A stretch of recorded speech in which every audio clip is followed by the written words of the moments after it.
Welcome to the Autism and Neurodiversity Podcast. We're here to bring you helpful information from leading experts and give you effective tools and support.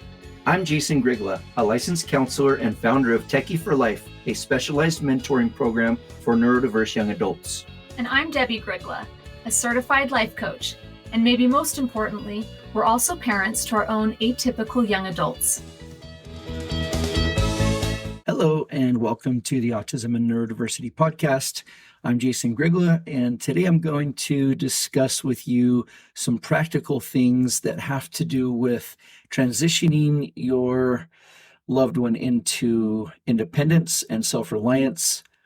So I want to make it clear that it's important for parents to have their eyes wide open and not fall into the trap that because they are 18 or 19 or they've just graduated from high school, that they are then ready to move out and be independent. I've told the story before of how when my sons turned 18, or at least my oldest son turned 18, I was really excited to have him move out, and I thought my journey was done. Turns out I wasn't done. And being a religious person, I felt strongly that God told me no. I couldn't even kick him out, and I really wanted to kick him out. And there were a lot of reasons for that. It wasn't because I was lazy or sick of parenting. I think there was destructive things going on to my younger children and my marriage, and I didn't feel like anything was working to benefit my son. So anyway, I wanted it to be done at 18, and it was not done at 18. And in some ways, because I love my children, it's never going to be done. But the shift from being the parent role and having them be in the child role doesn't end because they turn 18. And we know that. I know that's not news to you. The thing that happens more often than not is parents understand that fact, but then at the same time, they will assume things that are in different parts of their brain. For example, well, once they go off to college, if they're ready to go off to college, that just means they graduated high school, so they must be ready for college because they're good at being a student and because they're good at doing homework or whatever it is. And we forget about all the other aspects of what independence entails. So executive functioning, follow through, living things, we know those. And I think mothers are especially good at sensing and picking out the things that are more organic and not as specific as, do they have money? Having money doesn't necessarily equate into independence, or just having a job, for example, or just being able to go to school. We have quite a few students who couldn't go to school, but then once they got into learning how to be a college student, they learned that skill set, and then they were golden until 4 or 5 or even 6 years later when they graduate, and then they're stuck because they don't have another skill set, the skill set of taking their college degree and moving it into a career path. And so along the way, we need to build different skill sets, and switching gears is often really hard. And so specifically, what we look at when someone is ready to move into a more independent, self-reliant setting are the practical areas of, first of all, physical health. That includes hygiene, that includes cleanliness around the house, that includes food and diet, and it also includes some form of exercise. And each one of those could be a weak spot, a weak link in the chain that could make them living alone impossible or really difficult or crash. So just the hygiene factor. If they're good at exercise, maybe they walk everywhere they go, and you chose to not buy them a car because the only exercise they get is walking, great. But if they don't clean their house, then they end up having cockroaches and smells that make the neighbors angry or ruin the home. It just becomes unhygienic. And then it's not like hoarding, but it can become literally dangerous from bacteria and or mold. The other issue would be if they, for example, won't eat well and their diet consists of only carbs or only specific foods, or they forget to eat completely and they lose a lot of weight, or they just sit and eat all day because they're emotional eaters and they don't exercise, then it becomes hard because nobody is there to manage those things. So we look at their eating, and are they capable of providing for them for their own food? And then as far as hygiene goes and cleanliness, my level of cleanliness has changed throughout my life, depending on my circumstances and my maturity. Theirs does as well. If cleanliness keeps them from getting or keeping a job or getting and keeping friends because of smell or look or dress, it just makes it really hard.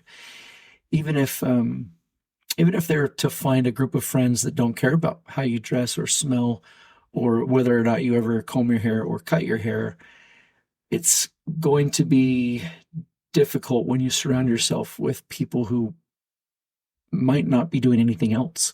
Usually how we take care of ourselves physically is a sign and a barometer of how we care for ourselves in our functioning and our performative things like work and social.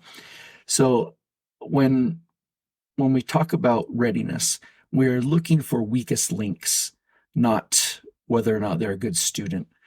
The weakest link in the chain is where the chain breaks. And so often we have students who are really good at a lot of areas, and I love focusing on their strengths. The problem is, as parents, we tend to want to assess their functioning level based on their best abilities instead of their weakest links.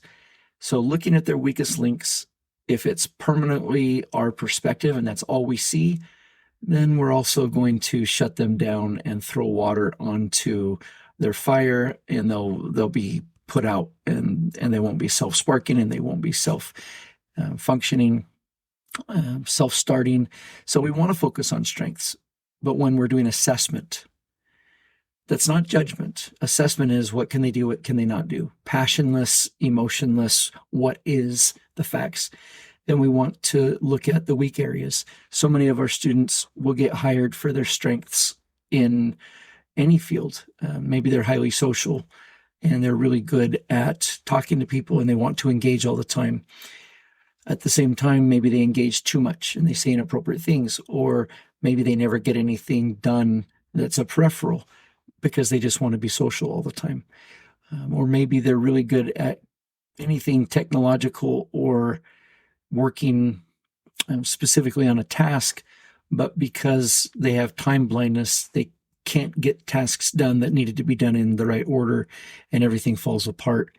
Or if they can't resolve conflict and their anxiety keeps them stuck from advocating for themselves or talking about what's needed, or talking about a problem that they're facing that probably isn't even their fault. And even if it was, their job would be to go to their supervisor or a mentor and say, hey, I'm stuck. And if they won't do that, it doesn't matter how good they are. They're not going to be able to pass on to a functioning employee situation. And so just a thought, jobs are a part of their development. They are not the final judgment of I'm ready to be a perfect employee in all situations. So lots of our students and our loved ones will have to be in and out of jobs to learn the skill sets, and what we want to do to mitigate those might be a whole nother podcast. But in general, we want to mitigate their self-loathing, their shame, their feelings of failure. That means we have to manage our frustration that another job has come and gone and they still haven't learned how to keep a job or stay in a job. So having jobs, keeping jobs, and learning from them the right lessons, knowing that they'll jump from job to job quite often or way more than a typical person, is a part of their development process, which takes them into their mid to late 20s and maybe longer if they're just disabled and there's some dysfunction that's probably not going to go away. So looking at their weakest links, the areas of readiness, we talked about physical. The next one would be managing a schedule on their own, managing time, managing their focus and their ability to follow a schedule.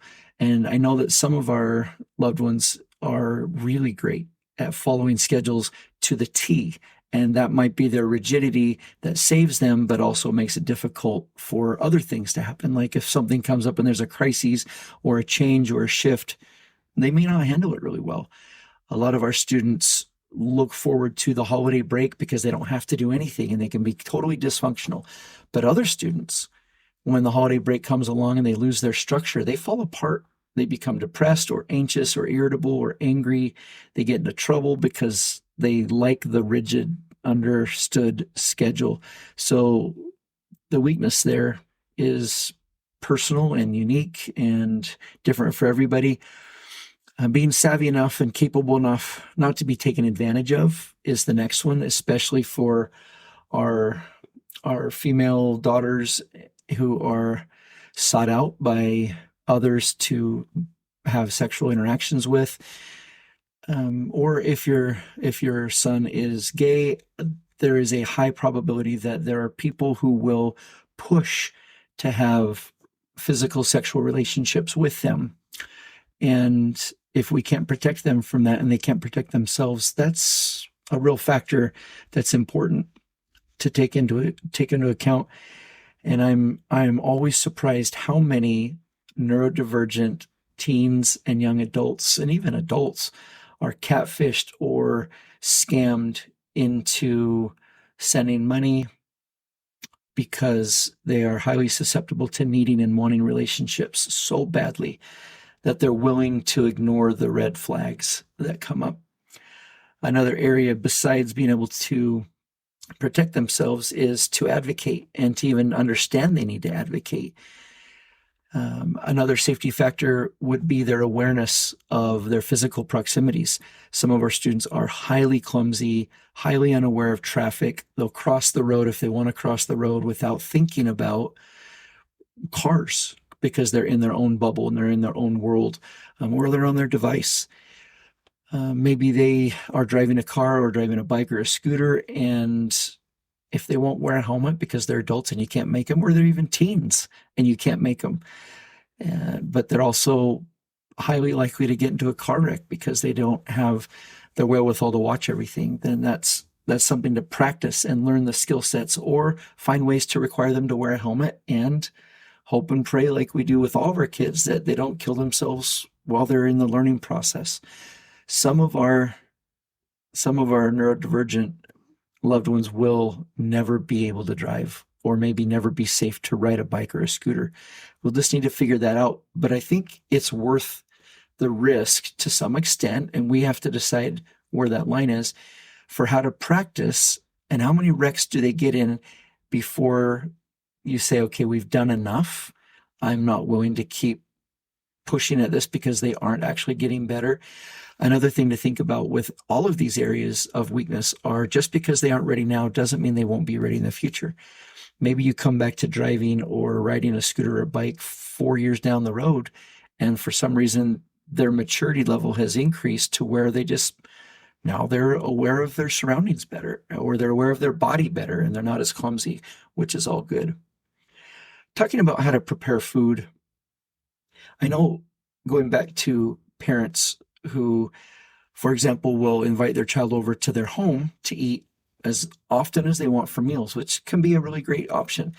Another option would be to have meals shipped to them where they come in the mail prepackaged and they have to cook them. And I know a lot of people who have that done, and they end up not wanting to cook the meal because it's not their favorite. They throw out the food and they get 5 meals or 8 meals or 12 meals a week delivered, and they end up eating one out of the 12 or none because they aren't interested in cooking. So finding the right solution to the fit is hard and takes some work. I highly discourage parents from allowing their children to do DoorDash or Uber Eats. I know you want them to eat. At the same time, the food that they get from DoorDash and Uber Eats is often the worst, unhealthiest food. And if they have no reason to get up and go get their own food, they're never going to get out of their chair. They're never going to get out of their couch. They're never going to get off their screens. And they're only going to eat what's comfortable, fast, and easy, which is usually high carbs, high fatty foods, dense calorie foods.